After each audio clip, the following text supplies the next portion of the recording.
आप सबको मैं नमस्कार। आज मैं प्यारे बच्चों आपसे चर्चा करूंगी सेकंड चैप्टर आरोहण। इसके लेखक हैं संजीव। ठीक है, आज हम इस पाठ के बारे में जानेंगे। इसका संक्षिप्त परिचय क्या है, आप ध्यान देंगे। संजीव की यह कहानी गढ़वाल के एक गांव माही की है। ठीक है, संजीव ने ये कहानी लिखी है प्यारे बच्चों, और यह कहानी जो है गढ़वाल के एक गांव माही में रहने वाली परिवार की है। परिवार का मुखिया प्यारे बच्चों राम सिंह है। ठीक है, परिवार का जो मुखिया है प्यारे बच्चों वह है राम सिंह। ठीक है, माही की ये कहानी है और जो परिवार का मुखिया है वो है राम सिंह, जिसके दो बेटे हैं। आपको ध्यान देना है, बेटे का नाम है भूप सिंह और रूप सिंह। राम सिंह हो गया बेटा बाप, और बेटे हो गए दो, भूप सिंह और रूप सिंह। अब देखिए, ये रूप सिंह है, ये बचपन में घर से भागकर मसूरी चला गया था। ठीक है, और पर्वतारोहण संस्थान में नौकरी करता है। 11 वर्ष के बाद, ठीक है, कितने 11 वर्ष के बाद वह अपने मित्र, उसके मित्र का नाम है प्यारे बच्चों शेखर के साथ गांव लौटता है तो पाता है कि भूस्खलन में उसके माता पिता, खेत खलिहान समाप्त हो चुके थे, और भाई भूप जो है हिमांग पर्वत पर अपनी पत्नी के साथ गांव से दूर रहता है। और 10 वर्षीय जो है प्यारे बच्चों भतीजा है, वह जो है उसका नाम है महीप। ठीक है, और पर्यटकों को घोड़े जो है किराए पर देता है और रास्ता दिखाता है। रूप सिंह के देवी कुंड पहुंचने की कहानी जो है बेटा यहीं से शुरू होती है। रूप सिंह मसूरी के पर्वतारोहण संस्थान में पिछले 11 वर्षों से कार्यरत था। कपूर साहब उसे माही गांव से अपने साथ ले आए थे और काम पर लगवाया। ठीक है, कपूर साहब ने क्या किया था, उसे जो है माही गांव से साथ ले आए थे और अपने साथ काम पर लगा दिया था। रूप सिंह कपूर साहब के पुत्र शेखर कपूर के साथ अपने गांव माही की यात्रा पर जा रहा था। अब शेखर कपूर जो है एक बेटा IAS ट्रेनी था प्यारे बच्चों। ठीक है, IAS ट्रेनी था, और इतने वर्षों के बाद अपने गांव जाते समय रूप सिंह को अजीब सी झिझक, लाज, अपनत्व जो है महसूस हो रहा था। वो तो होना ही था, क्योंकि जो है इतने साल जो है वह अपने घर से एक तो चोरी छुपे भागा हुआ था, और बस उसे देवकुंड पर जो है छोड़ आई, और जो कि 6000 फीट की ऊंचाई पर एक पर्वतीय कस्बा है। माही गांव 10,000 फुट की ऊंचाई पर था और देवकुंड से 15 किलोमीटर दूर था। वहां तक पक्की सड़क नहीं थी, और सड़क कच्ची थी और तंग थी, और उसके साथ साथ जो है नीचे उतराई में सुपिन नदी प्यारे बच्चों बहती थी। ठीक है, नदी जो थी सुपिन नाम था। देवकुंड में एक चाय वाले ने उनके लिए 2 घोड़ों का प्रबंध कर लिया, और जिन पर बैठकर वे माही जा सकते थे। और घोड़ों का मालिक और यात्रियों का पथ प्रदर्शक जो था कितने साल का, 9 साल का जो एक बालक था, उसका नाम माहिब था। वह गुमसुम सा रहने वाला लड़का था जो अपने घोड़ों की तरह ही माही गांव का रास्ता अच्छी तरह से जानता था। दोनों मित्र घोड़े पर सवार होकर चले। महिब जो है पथ प्रदर्शक बन पैदल उनके साथ साथ चला। रास्ते में पर्वतारोहण का प्रसंग छिड़ गया तो दोनों मित्र अपना अपना ज्ञान बघारने लगे। रूप सिंह के पूछने पर शेखर बताने लगा कि वह सीधे पहाड़ पर चढ़ने के लिए क्या क्या करता। शेखर ने बताया कि वह सबसे पहले रॉक, ठीक है, चट्टान में दरार खोजता और दरार बनाता, और फिर रॉक पिटन लगाता, फिर जो है एंकर डालता, जो है रोप लेडर की रस्सी लटका कर जो है वह पर्वत पर चढ़ता। ठीक है, और रूप ने उसे बताया कि कोई भी चढ़ाई हो, फर्स्ट वॉच, देन गार्डनिंग, चौरस या समतल बनाना, फिर देखना कि पत्थर किस जाति का है, इग्नियस, ग्रेनाइट, मेटामॉर्फिक या सैंडस्टोन या सिलिका, वरना अव्वल तो सपोर्ट नहीं बना पाओगे, बन भी गया तो प्री रैपलिंग नहीं होगी। शेखर को रूप की बातें पसंद आई और महीप अपनी बातों से जो है, महीप क्या हो रहा था, उनकी बातों से ऊब रहा था। शाम हो रही थी, कोहरा प्यारे बच्चों बढ़ने लगा था और पहाड़ों में अंधकार जो है जल्दी हो जाता है। उसे अपनी जो है सवारी जो महीप की थी, उन्हें जो है वहां पर माही गांव में छोड़ना था और वापस भी आना था। शेखर ने एक भेड़ों को रेवड़े जो है सामने से आते देखा, जिसे एक गद्दन लड़की एक पालतू कुत्ते की सहायता से चली जा रही थी। लड़की सुंदर थी। शेखर ने अपने मित्र से मजाक में पूछा कि क्या उसने कभी पहाड़ों के अतिरिक्त किसी लड़की से भी प्यार किया। शेखर ने तो रूप ने बताया कि वो शैल को पसंद करता था और उस पर रौब जो है वह डालती थी, उससे अपनी भेड़ों की देखभाल करवाती थी, बदले में जो है बलि के बकरे का मांस प्रसाद के रूप में देती। वह रूप से काफी बड़ी थी और उसके जो है बड़े भाई भूप सिंह पर वह मुग्ध थी। ठीक है, रूप सिंह तो लक्ष्मण की तरह उसकी सेवा में रहता था। वह भूप दादा के लिए स्वेटर बनाती थी। रूप सिंह बताता है कि किस प्रकार कपूर साहब अर्थात शेखर के पिताजी इन्हीं पहाड़ों में रास्ता भूल गए थे और रूप सिंह ने उनका मार्गदर्शन किया था। और शेखर ने बताया कि कपूर साहब उसे जो है अपने साथ मसूरी ले गए थे। रूप सिंह एक पहाड़ी ढलान पर आकर रुक गया। उसने शेखर को बताया कि उसने यहीं पर भूप दादा को धक्का दिया था। हुआ यूं था कि वह घर से भागकर देवकुंड जा रहा था। भूप दादा उसे आकर जो है पकड़ लिया और बाजू से पकड़कर वह जो है घर ले जा रहा था। रूप सिंह ने इसी स्थान पर उन्हें धक्का दिया था, परंतु दादा ने उनका हाथ नहीं छोड़ा था और दोनों साथ साथ लुढ़कते गए और अंत में एक पेड़ के तने से जा अटके। भूप दादा को लगा कि वह असावधानी के कारण फिसल गया था। वह भाई से क्षमा मांगता रहा और उसको जो है लगी खरोंचों का इलाज भी उसने किया। दोबारा भूप सिंह ने छोटे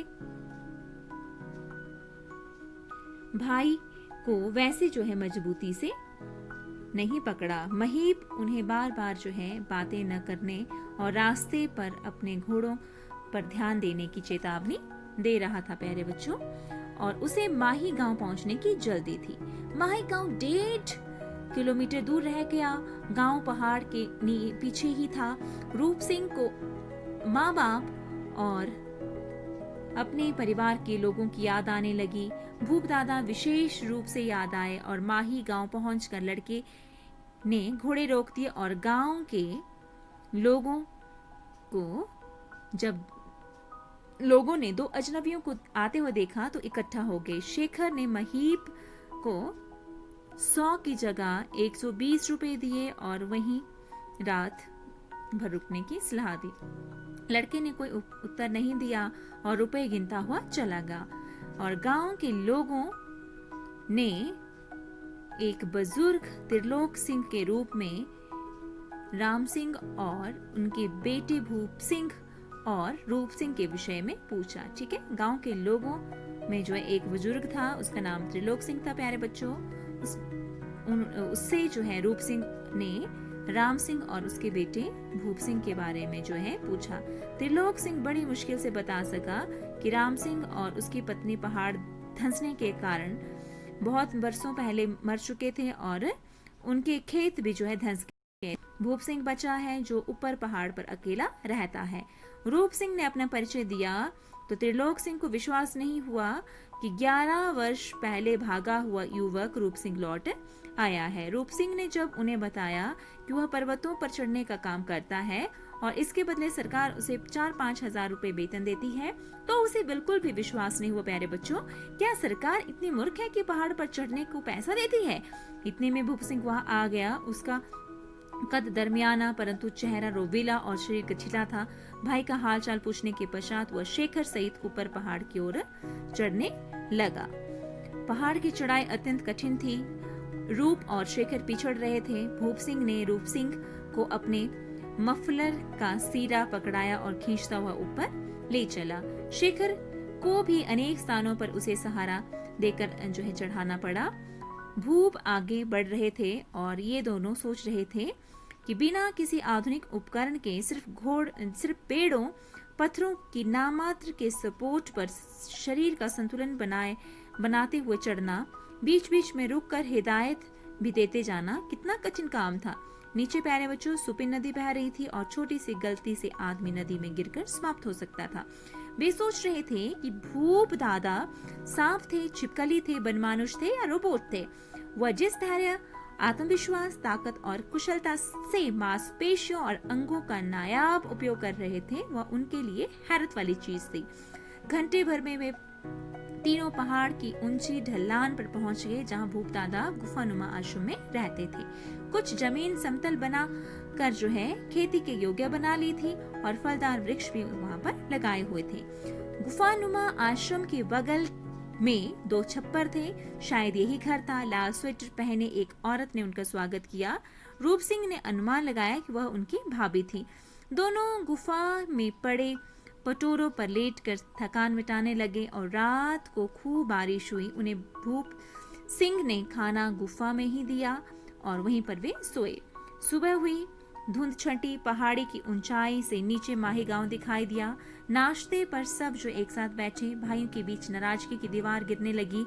भूप सिंह ने बताया कि किस प्रकार पहाड़ धंसने से उसके माँ बाप, 3 नाली, खेत और कुछ जो है सब कुछ जो है उनका उसमें दब गया। उसे दुख की इस बात का था कि उस विपत्ति में साथ देने के लिए उसका भाई वहां पर नहीं था।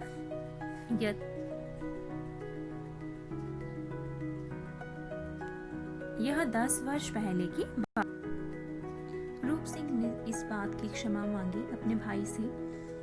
लगता है कि घर में दूध नहीं था, क्योंकि बिना दूध की लाल चाय मक्के के भुट्टे के साथ नाश्ते में दी गई। भाभी भुट्टे सेक कर उन्हें दे रही थी। भूप ने बताया कि उसने भी जिद ठान ली थी कि वह इसी पहाड़ पर रहेगा और उसके जो है परिवार का पालन पोषण करेगा। ठीक है, जिस जो है पहाड़ ने उसके परिवार को निगल लिया था। माही गांव तो पुनः तलहट्टी में जा बसा था और वह नीचे नहीं गया। गांव वालों ने उससे जो है काफी रोका और गांव वालों से भी उसे रोष था, क्योंकि मुसीबत में जो है कोई उसका काम नहीं उन्होंने किया था। वह उनसे बोलता नहीं था। भूप सिंह ने रूप सिंह को याद दिलाई कि बचपन में पिता ने उन्हें चिड़िया और गिद्ध की कहानी सुनाई थी। ये चिड़िया और गिद्ध की कहानी प्यारे बच्चों ध्यान से आप सुनेंगे। गिद्ध ने चिड़िया से कहा कि वह उसे खा जाएगा। क्यों? क्योंकि वह उसकी तरह ऊंचा नहीं उड़ सकती। गिद्ध और चिड़िया के बीच में जो मुकाबला लग पड़ा, गिद्ध अपने बड़े डैनों से ऊपर उड़ता गया, चिड़िया उसका मुकाबला कैसे करती। अतः जब गिद्ध चिड़िया के निकट आया तो वह अपने पंखों से जो है काफी तेज रफ्तार से उड़कर उसके पंखों पर जा बैठी। गिद्ध ऊपर उड़ता चला गया, परंतु चिड़िया जो है उसके ऊपर थी। ठीक है, गिद्ध हार गया। भूप सिंह भी पहाड़ पर चढ़ बैठा था चिड़िया की तरह।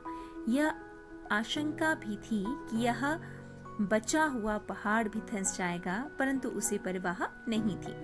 भूप सिंह ने बताया कि वह शैला को अपने साथ रहने के लिए पत्नी बनाकर पहाड़ पर ले आया था। दोनों ने मिलकर चट्टान भी को छेद कर जो है पहाड़ी झरने का पानी अपने खेतों तक पहुंचाया।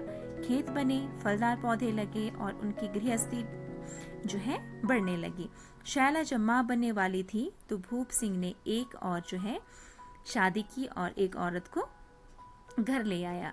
आज वही रूप सिंह और शेखर से मिली थी। शैला ने एक लड़के को जन्म दिया था, उसका नाम महीप रखा था। महीप प्यारे बच्चों यह 9 साल का था। तो एक दिन जो है शैला ने पहाड़ के नीचे कूदकर आत्महत्या कर ली थी और महीप घर छोड़कर भाग गया था, दोबारा पहाड़ पर नहीं चढ़ा। रूप सिंह को पता चला कि घोड़े हाँकने वाला और उन्हें राह दिखाने वाला वह खोया खोया सा लड़का उसका भतीजा था।